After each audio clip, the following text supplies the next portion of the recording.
And we're continuing with the 11th chapter of Black Hearts in Battersea.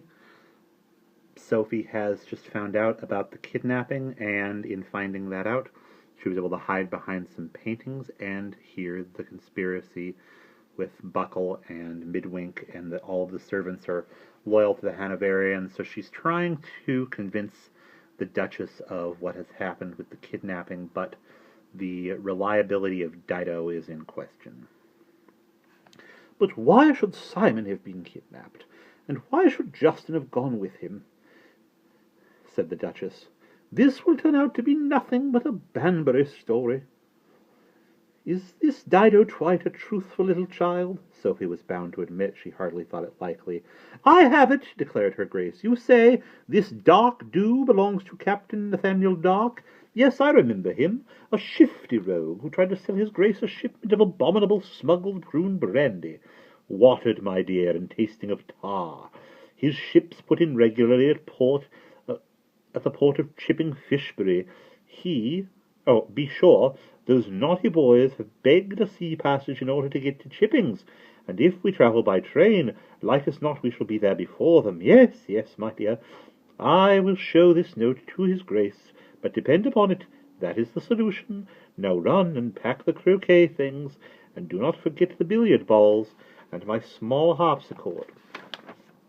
With a clear conscience, Sophie ran off to carry out her Grace's wishes. Packing the watercolors neatly into a crate with the harpsichord, she remembered that curious remark of Buckle's concerning herself. Why did she have to pick that one? Out of all the papas at Gluba's, my heart's in my mouth every time the Duchess looks at her. What could he have meant? Sophie's heart began to beat rather fast. Might it be possible that all the time she had relations somewhere? But why should Buckle know anything about it? Pray, Sophie, do not be nonsensical, she admonished herself, and knelt to fasten the croquet mallets to their case. An hour later they set off. The Duke, not very well informed about trains, was indignant to discover that even when he chartered a special one, it would not come to his door, but had to be boarded at the station. However, a pair of carriages transported the party across London with their baggage to the terminus, where a strip of red carpet running the length of the platform, a bowing station master, and porters bearing bouquets and baskets of fruit, restored his Grace to good humor. Sophie learned with joy that neither Buckle nor Midwink were to be of the party. The first 6 hours of the journey passed peacefully. After a light luncheon they played billiards in the billiard car until the increasing motion of the train, as they entered more hilly country, rendered this occupation too hazardous. The Duke, having nearly spitted his lady with a cue, returned to the saloon coach, sighing that he wished they had Simon with them, for there was nothing in the world he would like so much as a game of chess. I can play a little, your Grace, Sophie said. Simon has been teaching me, but I fear I am only a beginner. His Grace was delighted, declaring that any opponent was better than none, for her Grace can't be bothered to learn the moves. Sophie unpacked the glass set from his valise, and they played 2 or 3 games with great enjoyment, the more so as his Grace won them all. Then, unfortunately, a lurch in the train threw the black glass queen to the floor and broke off her crown. The Duke was greatly vexed by this, but the Duchess said placidly, "Do not put yourself in a pucker, my dear. If you recall, I had this set made for your birthday by the old glass burner in the forest, and depend upon it he will be able to put Her Majesty to rights again. We can call at his hut on the way to Clippings." Aye, so we can, my dear," said the Duke. "What a head you have on your shoulders! Old Turveydrop can do this business in a twinkling, I dare say." Sophie became very excited. "Is that old Turveydrop the charcoal burner, your Grace? Why, it was he who brought me up. I should dearly like to see the old man again. He was always so kind to me." "Old Turveydrop brought you up, did he? But you are not related to him, child." "No, ma'am. He found me in the forest when I was little more than a baby." "But you had no clothes, child? Nothing to indicate where you came from?" "Nothing, ma'am, except a little silver chain bracelet with my name, Sophie, on a shield, and on the other side a kind of picture with tiny writing that was too small for my foster father to read." "Have you the bracelet yet, my dear," said the Duchess, showing the liveliest curiosity. "I should like to see it.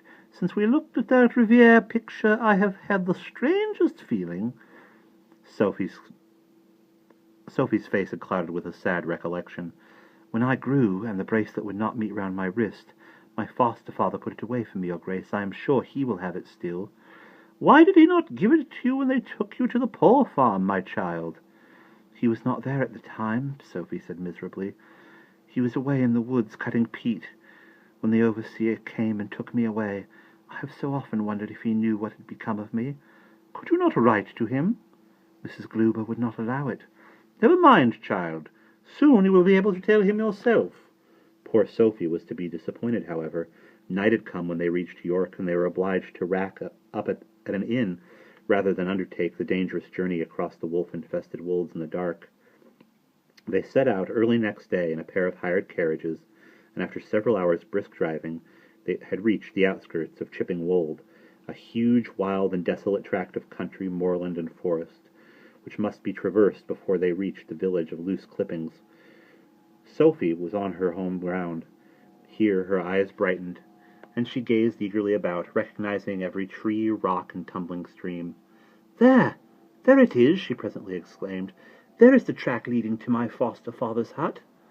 The Duke ordered the baggage coach to wait on the turnpike while the party jolted along the rocky track to the smaller open carriage.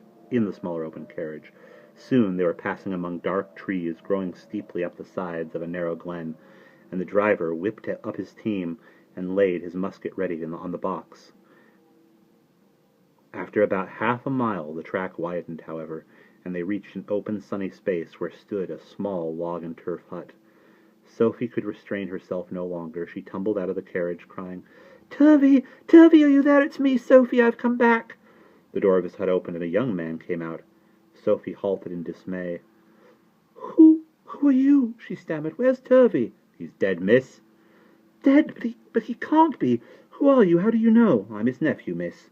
Yes, they found my uncle dead, it's 10 nights ago, laying spitted with an arrow at his own front door." By this time their graces had alighted and crossed the clearing. Sophie turned speechlessly to the Duchess, with tears streaming down her face, and was enfolded in a warm and comforting embrace. "There, there, poor child," said her Grace. "There, there, my poor dear." "Oh, ma'am, who could have done it?" "Hey, a puzzle, isn't it?" exclaimed the Duke. "Do you reckon it could have been thieves?"